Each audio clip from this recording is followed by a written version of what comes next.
अस्सलामुअलैकुम एवरीवन, कैसे हैं आप सब। उम्मीद है कि आप सब खैरियत से होंगे और बिल्कुल ठीक ठाक होंगे। कराची का मौसम आजकल कुछ इस तरह से हो रहा है ना कि रोज़ाना हल्की हल्की बूंदाबांदी तो होती ही रहती है और कभी भी ना अचानक से तेज़ बारिश होना भी शुरू हो जाती है। और आज है मेरी बर्थडे और हमारा बाहर जाने का प्लान था, लेकिन सुबह से ही बारिश हो रही थी इसलिए हम बाहर नहीं जा सके थे। और अब रात में थोड़ी सी बारिश होना कम हुई थी तो हम यहाँ पर बाहर जा रहे हैं, लेकिन जैसे ही बाहर हम निकलने लगे ना तो दोबारा से बारिश शुरू हो गई थी। अच्छा, लास्ट ईयर ना जहाज़ेब ने मेरी बहुत ही अच्छी सी कोयला चाय में ना सरप्राइज़ बर्थडे अरेंज की थी, लेकिन आजकल मौसम कुछ इस तरह से हो रहा है ना कि हमें दूर जाना ना ज़रा मुनासिब नहीं लग रहा था, तो हमने सोचा था कि बस यहीं करीबी अपने घर के जाएंगे और डिनर वगैरह करके आ जाएंगे। सबसे पहले हम केक लेने के लिए यहाँ लगेटो आ गए थे। अच्छा, हमारे घर में कोई भी ओकेजन होता है ना, या तो मैं केक जो है वो केक बाइट से ऑर्डर करती हूँ, या अगर हमें खुद जाके लेना होता है ना तो हम लगेटो से ही लेते हैं। इस बेकरी की ना सबसे खास बात यह है कि यहाँ की चीज़ें ना बिल्कुल फ्रेश होती हैं, मतलब कि ये एक दिन में ना अपना इतना ही स्टॉक प्रिपेयर करते हैं जितना एक दिन में इनको पता होता है कि हमारा सेल हो जाएगा। और अगर जो है वो दिन के एंड में अगर इनकी कुछ चीज़ें बच जाती हैं ना तो ये अपने वर्कर्स को दे देते हैं और नेक्स्ट डे के लिए ये नहीं रखते हैं। और हम क्योंकि यहाँ पर काफ़ी लेट आए थे तो यहाँ तकरीबन सारी चीज़ें ख़त्म हुई हुई थी। और जो हमारा यहाँ का फेवरेट केक है ना वो चॉकलेट फज केक है, और वो जो है वो बिल्कुल छोटा सा बचा था, उसमें बड़ा वाला ख़त्म हो गया था, फिर हमने छोटा वाला ही ले लिया। केक चूज़ करने के बाद मैं तो बेकरी से बाहर आ गई थी और जहाज़ेब अभी अंदर ही थे। वो केक पर कुछ लिखवा भी रहे थे, और ये जो बेकरी वाले हैं ना इनसे जहाज़ेब की बड़ी अच्छी दोस्ती है, तो हम जब भी यहाँ पर आते हैं ना तो ये दोनों बातें करने में लग जाते हैं और फिर मुझे इतनी इतनी देर वेट करना पड़ता है। और औरतें तो ना बिला वजह बेचारी ऐसे ही बदनाम है कि गेट पर 5 मिनट का कह के आधे आधे घंटे तक बातें करती रहती हैं, लेकिन आज ये सीन मेरे साथ हुआ था कि जहाँ से 5 मिनट का कह के ना आधे घंटे तक इनसे बातें करते रहे। अच्छा, हमारा पहले इरादा था ना कि केक लेके कहीं भी हम डिनर करने चले जाएंगे, वहीं हम केक वगैरह कट कर लेंगे, लेकिन रास्ते में कोई इतनी तेज़ बारिश हो रही थी, और जब बारिश तेज़ होना शुरू होती है ना और स्पेशली जब मेरे साथ बच्चे होते हैं तो मुझे तो घबराहट होना शुरू हो जाती है कि बस जल्दी से घर पहुँच जाओ। बस फिर मैंने जहाज़ेब से कहा कि फटाफट से खाना लेकर हम घर चलते हैं, घर जाकर ही हम केक भी काट लेंगे और खाना भी खा लेंगे। उसके बाद हम 5 स्टार वाली फूड स्ट्रीट पर आ गए थे। यहाँ लाइन से इतने सारे रेस्टोरेंट्स बने हुए हैं, इतने सारे आपके पास ऑप्शन होते हैं ना कि आपको कोई ना कोई अपनी पसंद की चीज़ तो यहाँ से मिल ही जाती है। और पूरी फूड स्ट्रीट घूमने के बाद ना एट लास्ट फिर हम केबीज ही आए थे, क्योंकि हमारा ना मोस्टली जो है एंड यहीं पर होता है।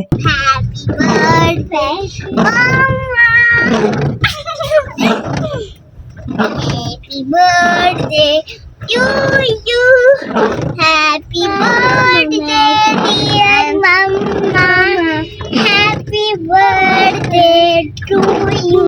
और इतनी तेज़ बारिश होने के बावजूद ना आज यहाँ पर बहुत ज़्यादा रश था, मतलब आम दिनों में जितना यहाँ रश होता है ना आज उससे भी ज़्यादा डबल था। और हमने सिर्फ पार्सल ही कराया था, उसके लिए भी हमें आधा घंटा वेट करना पड़ा। और कराची में ना बहुत तेज़ बारिश में मैं घर से निकलना इसलिए भी अवॉइड करती हूँ क्योंकि यहाँ जगह जगह रोड्स पर मेन होल खुले हुए होते हैं, जगह जगह जो है वो गटर वगैरह खुले हुए होते हैं, तो मुझे इस चीज़ से बड़ा डर लगता है। और लास्ट ईयर ना हमारे घर के करीब एक बच्ची जो है वो बारिश में मेन होल में गिर गई थी और उसकी वजह से उसकी डेथ हो गई थी, तो जब से मुझे और ज़्यादा डर लगने लगा है। फाइनली अल्हम्दुलिल्लाह से हम यहाँ पर घर पर पहुँच गए थे। और ये जो बेंटो केक है ये हमने जोहा के लिए लिया था, और यहाँ पर ये बस फटाफट से मुझे एक्साइटमेंट हो रही थी कि मैं अपना केक खोल के देखूँ कि ज़ेबी ने इस पर क्या लिखवाया है।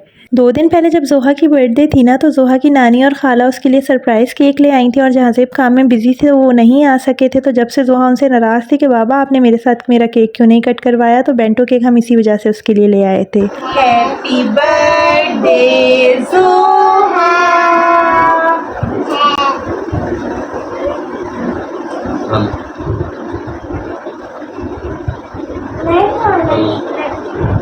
ये वाला खाना। आजा आजा।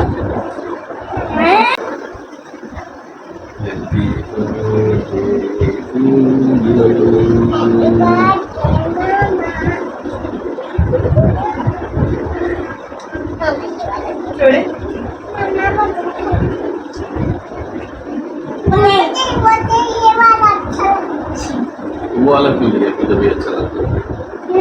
मेरा बेटा करेगा, मामा से खाते, मामा की बर्थडे मामा की बर्थडे।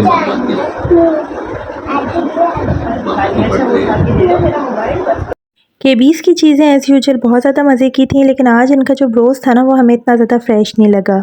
फिर ये कुछ नेक्स्ट डे के क्लिप्स हैं जहाँ ज़ेब की अचानक से कॉल आई कि कहीं बाहर चलते हैं, क्योंकि कल बारिश की वजह से हम बिल्कुल भी इंजॉय नहीं कर पाए थे। और यहाँ पर बच्चे ना बिल्कुल रफ हुलिये में हो रहे थे, फिर मैंने उनको चेंज वगैरह नहीं कराया, बस उनकी पोनी वगैरह बना दी थी। और अब यहाँ पर मैं रेडी हो रही हूँ। और मुझे कभी भी अचानक से कहीं बाहर जाना पड़ता है ना तो फिर मुझे समझ में नहीं आता कि मैं क्या पहनूँ, क्योंकि जब कोई चीज़ प्लान होती है ना पहले से मुझे पता होता है कि यहाँ जाना है, तो मैं पहले से ही ना एक दिन पहले कपड़े वगैरह ज्वेलरी वगैरह सब निकाल कर रख देती हूँ। और अभी मेरे पास बिल्कुल भी टाइम नहीं था, तो फिर मुझे जो समझ आया वही मैंने पहन पहन लिया। और मैंने बहुत ही जल्दी जल्दी में नेल पेंट लगाई थी तो ये भी सारा ख़राब हो गया था। उसके बाद सबसे मोस्ट डिफ़िकल्ट टास्क ये डिसाइड करना कि कहाँ जाना है, और फिर फाइनली हम मंदी हाउस आ गए थे क्योंकि आजकल यहाँ की बहुत ज़्यादा हाइप बनी हुई है, तो हमने सोचा कि आज यहाँ की मंदी ट्राई करते हैं। अच्छा, यहाँ पर हम खुद भी फर्स्ट टाइम आए थे। अंदर एंटर होती है ना, मुझे इनकी एम्बियंस बहुत ज़्यादा अच्छी लगी। इन्होंने 2 तरह के सिटिंग एरियाज़ बनाए हुए हैं। एक इन्होंने फैमिली हॉल बनाया हुआ है जहाँ पर इन्होंने नीचे बैठने का पूरा इंतज़ाम किया हुआ है, साथ में उन्होंने पिलोज़ वगैरह भी लगाए हुए हैं, और एक इनका जो सिटिंग एरिया है ना वो ओपन टू एयर बना हुआ है।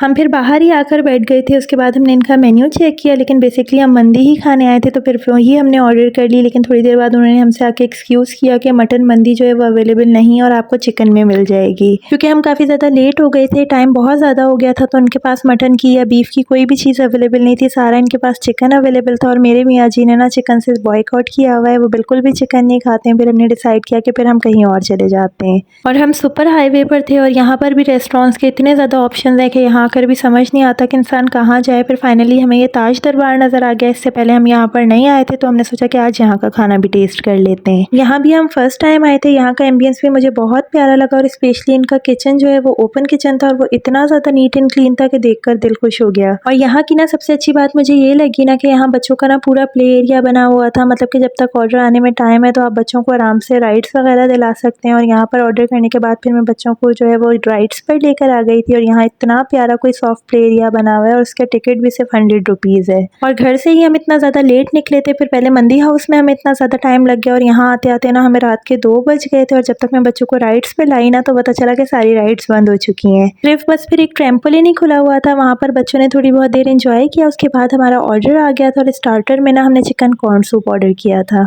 और सर्दियाँ हो या गर्मियाँ, chicken corn soup is my all time favourite. मतलब कि आप जितनी भी गर्मियाँ हो ना और मुझे सूप दे दो ना तो मैं कभी भी मना नहीं करूँगी। मुझे इतना ज़्यादा पसंद है कि सर्दियों में तो मैं हर दूसरे तीसरे दिन घर में बना रही होती हूँ। मेन कोर्स में हमने इनकी मटन रान ऑर्डर की थी, वो उन्होंने अफगानी पुलाव के साथ सर्व की थी। पैकिंग वगैरह इनकी बड़ी ही अच्छी ज़बरदस्त हुई हुई थी, प्रेजेंटेशन वगैरह भी बहुत अच्छी थी। फिर उसके बाद हमने इसको टेस्ट किया तो टेस्ट में भी ये बहुत ज़्यादा मज़े की थी, बहुत ज़्यादा जूसी और टेंडर थी। ओवरऑल हमारा यहाँ का एक्सपीरियंस बहुत अच्छा रहा। उसके बाद फिर हम घर वापस आ गए थे, और आज का व्लॉग मैं यहाँ पर एंड करती हूँ। मिलते हैं इंशाल्लाह अपनी नेक्स्ट वीडियो में। तब तक के लिए अपना बहुत ज़्यादा ख्याल रखिएगा, दुआओं में याद रखिएगा। Have a nice day. अल्लाह हाफिज़, बाय बाय।